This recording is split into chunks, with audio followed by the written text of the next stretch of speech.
Hello, my name is Phoebe Mousley-Jones and I'm an 18-year-old A-level student and a trustee of Help Rescue the Planet charity. When Dr. Russell-Jones first asked me to speak at this conference as a representative of the young generation, my first thoughts were, I'm not an expert on climate change. I have no knowledge that I think I could offer for this project. But, as some of you may have already gathered, Dr. Russell-Jones isn't put off by the word no, and so here I am today. Young people under 25 constitute 50% of the world's population, and therefore hold huge potential to be catalysts of change. As a generation, we are already inheriting the consequences of the choices made by our parents and grandparents, devastating consequences that we will pass on to our own children and grandchildren unless we act now. Many young people are well aware of the challenges of climate change and recognise it as one of the defining factors of their lives and futures.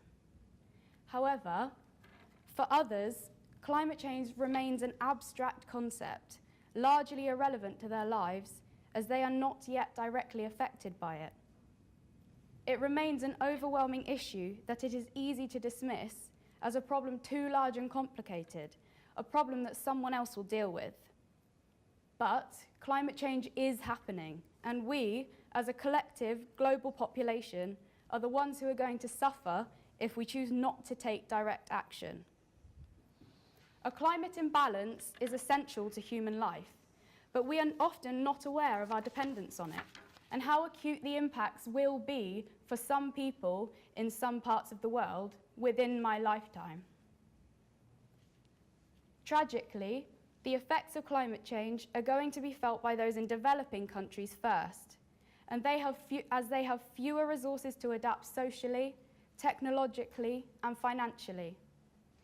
Poor rural communities are often far more reliant on natural systems to support their livelihoods. The effects of rising global temperatures in such areas of the world are already being observed. In the Sahel region of Africa, for example, declining agricultural production as a result of drought has forced people out of their homes for the past 30 years, a pattern expected to accelerate as the results of climate change, but putting the lives of 60 million people that live in the region at risk. I was shocked to find out that such impacts are already taking place. Shahid Ali Bola is an island in Bangladesh, sometimes flooded by the river that surrounds it. However, for the last 2 years, typhoons have devastated the island. The water rises and destroys the shore to the point where the houses in Bola are no longer habitable, and the residents of the island have been driven from their homes to the nearby city of Dhaka. By the end of the 21st century, by which time my grandchildren will be in their 40s, scientists' projections suggest that the global average temperature could reach up to 4 degrees above pre-industrial levels, meaning at least a further 2-meter rise in global average sea levels.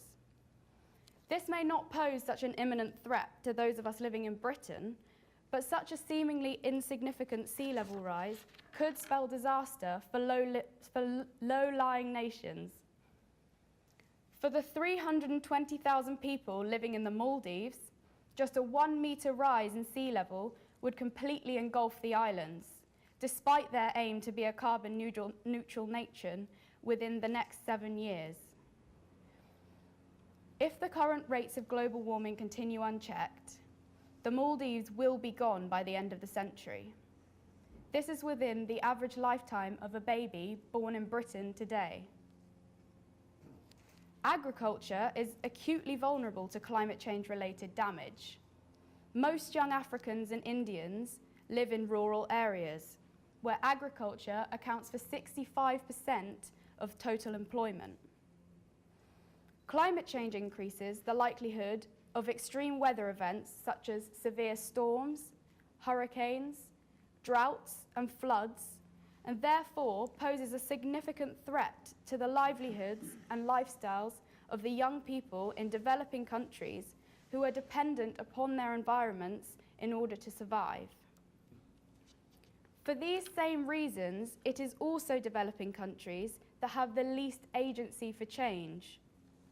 Collectively, developed countries are responsible for over 3/4 of greenhouse gas emissions, despite the fact that developing countries like China are building one new power station every 4 days.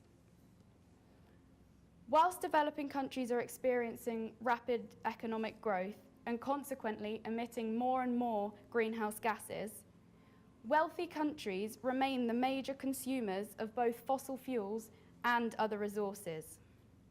We, as a developed nation, have many of the technical and financial resources, social organisations, and political structures required to reduce the causes and in turn the effects of climate change.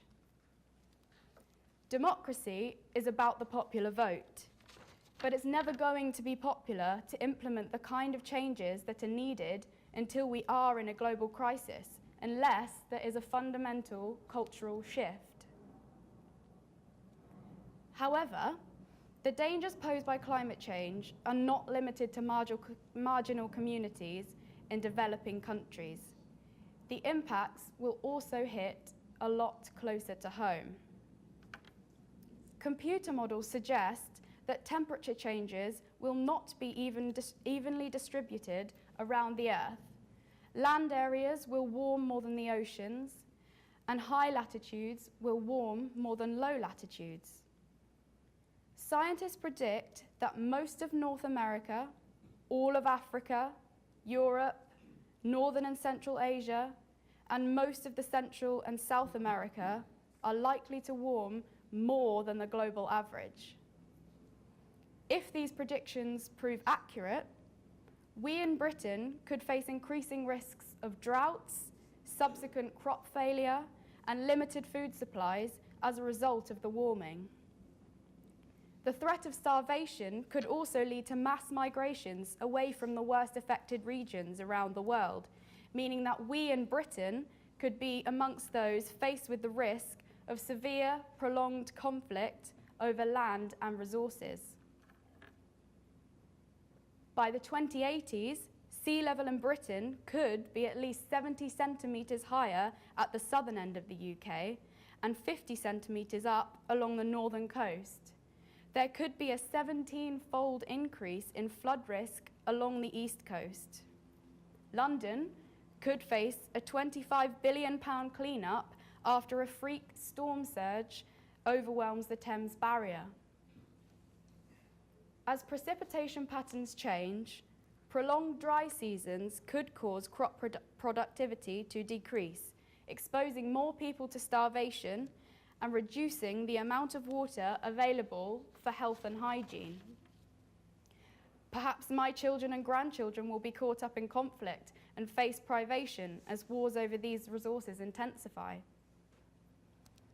Nobody knows for sure, for we cannot always give precise predictions of the exact impact that climate change will have on any one local population. But what I do know is that there will be impacts, some of which are already being observed, as in the case of Shahid Ali Bola. I don't want to have to live with the knowledge that my children and grandchildren are going to suffer the consequences of my actions, my failure to confront this uncomfortable reality. What I do know is that if greenhouse gas emissions continue at present levels, generations to come will have no choice but to manage the unavoidable impacts of climate change. The good news is that we have the chance to act now. There is an urgent need to adopt more sustainable lifestyles and economies with lower greenhouse gas emissions. Young people are not powerless, but our time is running out. The UNESCO Youth Exchange Climate Change Guidebook asserts that we, the young generation, must be the agents of change in addressing this crisis we have created, and everyone has a role to play. As a global community, the lifestyles we lead as individuals, the policies our governments implement, and the way our industries behave all have an impact on this one Earth that we all share. There are already youth movements around the globe that have begun to confront the issue of climate change head-on, taking an active role in projects that range from educating others on the issues of climate change, raising awareness for the need for action, to influencing the choices of key decision makers around the world. As Sarah Svensson of the Swedish Youth Advisory Council puts it, the first step is to make sure that everyone understands exactly what the challenge is, then to convince individuals that their actions count, even though the challenge is so big.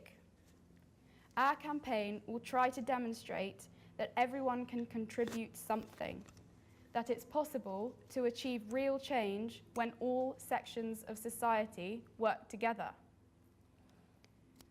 But the question is, how do we engage other young people like me with this issue? How do we make it directly relevant to them and their lives? It is not a simple problem, and there is no one solution. But understanding the relationship between climate change and our lifestyles as individuals is an essential first step, together with a greater long-term awareness of the impacts of our actions. There is substantial evidence of extreme short-term thinking in today's society.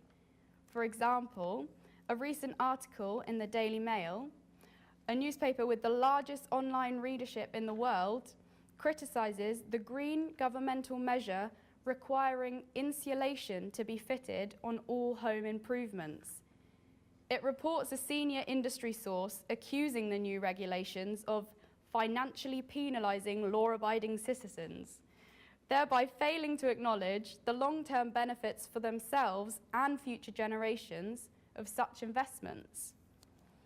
We need influential people in the business world, not just to greenwash, but to realize that fundamental change is needed.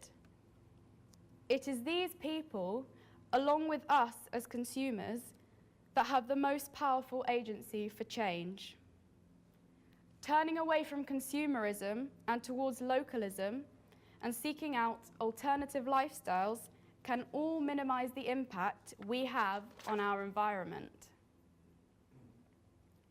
In the long term, the most worrying models predict the melting of the Greenland ice sheet. If this melts, world sea levels could rise by 7 meters. 90% of the world's fresh water is locked up in Antarctica. If the western Antarctica ice sheet melts, then sea levels rise by another 6 meters. A 13-meter rise could mean a Thames tidal surge reaching Windsor Castle, where we are today. All of us in this room can safely assume that melting on such a huge scale will not happen in our lifetime. But what about generations to come? I address you here not as an expert, but as someone who has, in a very short space of time, learnt enough to be forcibly struck by the gravity of the situation. What I've heard over the last 24 hours in this seminar has reinforced this sense of urgency. I am glad I was asked to speak, because it is only through my recent involvement with this campaign that I have learnt about the severity of the situation and the importance of making changes to my own lifestyle, and just as importantly, to influence others to do the same. Thank you.